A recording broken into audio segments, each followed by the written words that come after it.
Hello, I'm the President of the United States. What is this, my boy?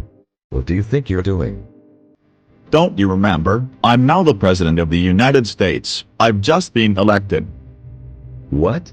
Who would do that to you?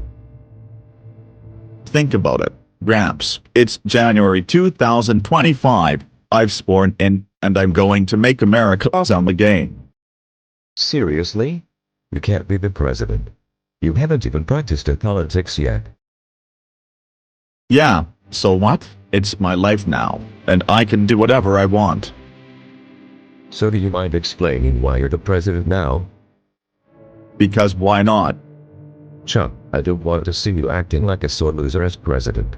Get off the desk or I'll have you removed. You're not even my boss. I am. That's bull. You're embarrassing me. Just like you and Matilda getting along. Excuse me? What did he say? What? It's obvious that you two were sleeping together. Right, that is it. Get off the desk immediately. You have been removed. No.